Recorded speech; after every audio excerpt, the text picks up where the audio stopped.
तो रेफ जो है वो रिएक्ट का एक बहुत इंपॉर्टेंट पार्ट है, ये हमें तो पता है। और रेफ को हम कैसे कैसे यूज़ करते हैं वो हमने देखा था अपने पिछले वीडियोस में।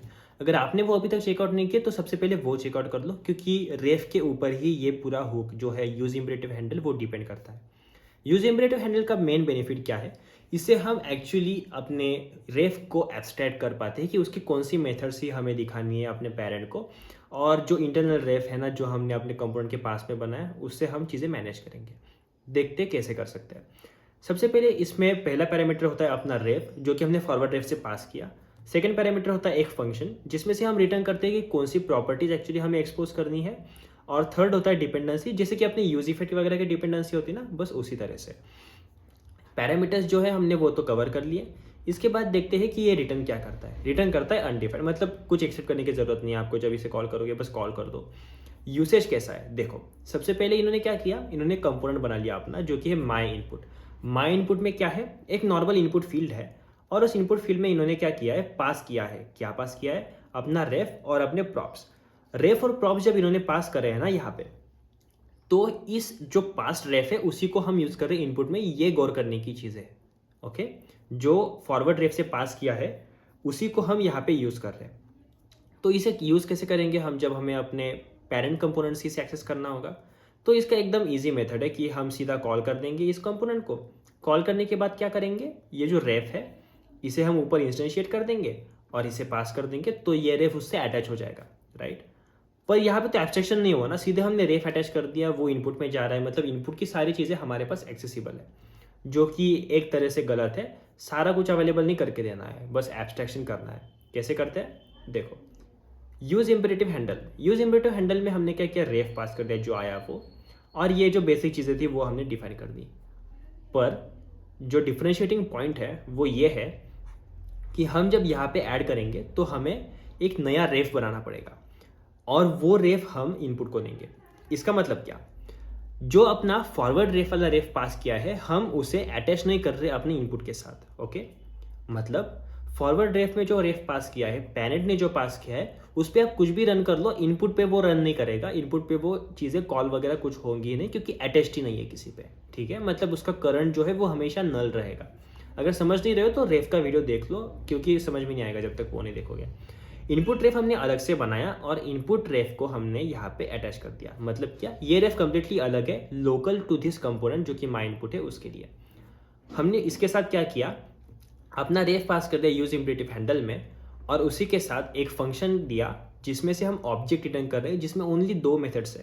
पहली है फोकस, जो क्या कर रही है, इनपुट रेफ लोकल वाले रेफ को फोकस कर रही है, लोकल वाले रेफ को टारगेट करके। और सेकंड है स्क्रॉल इनटू व्यू, जो लोकल वाले रेफ को स्क्रॉल इनटू व्यू कर रही है फोकस करके, या फिर सॉरी लोकल वाले रेफ को टारगेट करके फोकस कर रही है व्यू में।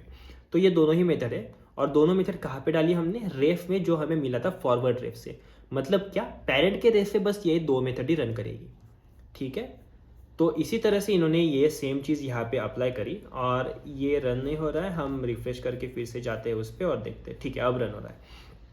तो जब मैं एडिट पे क्लिक करूंगा तो हैंडल क्लिक पे क्या किया इन्होंने, हैंडल क्लिक पे इन्होंने किया है रेफ डॉट करंट डॉट फोकस। मतलब क्या, फोकस काम करेगा। फोकस क्यों काम करेगा, क्योंकि हमने फोकस एक्सपोर्ट किया था माई इनपुट से। तो देखो फोकस एक्सपोर्टेड है।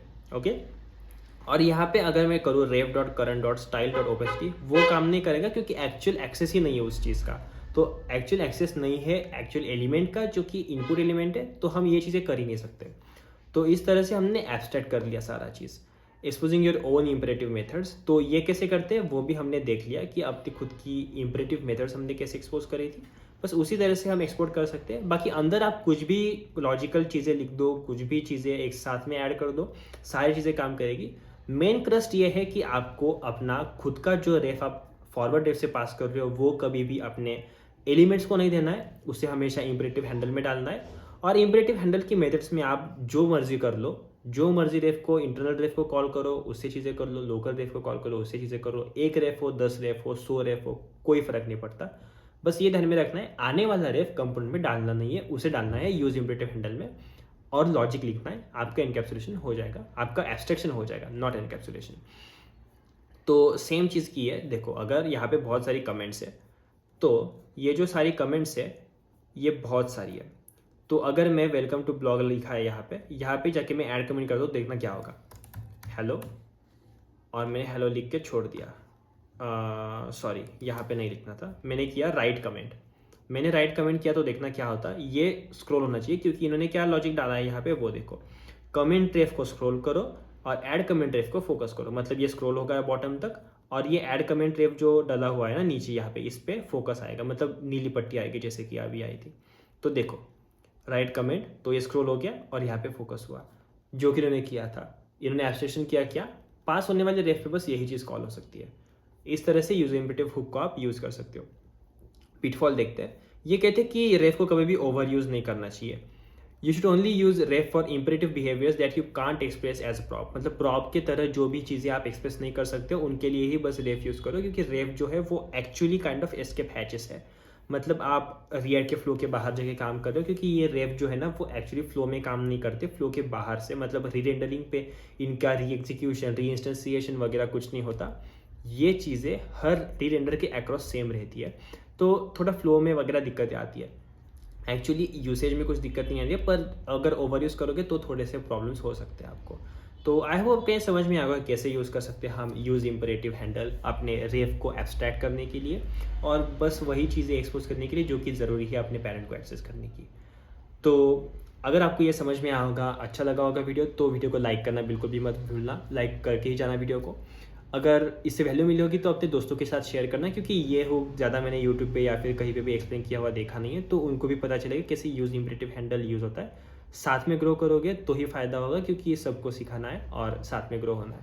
और थर्ड चीज़ है कि वीडियो को लाइक करके शेयर करके अपने जो भी लाइक दोस्त है उनके साथ शेयर कर दो और चैनल को सब्सक्राइब कर दो, ताकि जब सब्सक्राइब करोगे तभी ज़्यादा मोटिवेशन वगैरह मिलेगा और चैनल ग्रो होगा तो मैं ज़्यादा वीडियोस वगैरह भी बना पाऊंगा ज़्यादा टाइम देके। आई होप आपको ये समझ में आएगा। मिलते हैं अगले वीडियो में, तब तक के लिए थैंक यू, बाय बाय।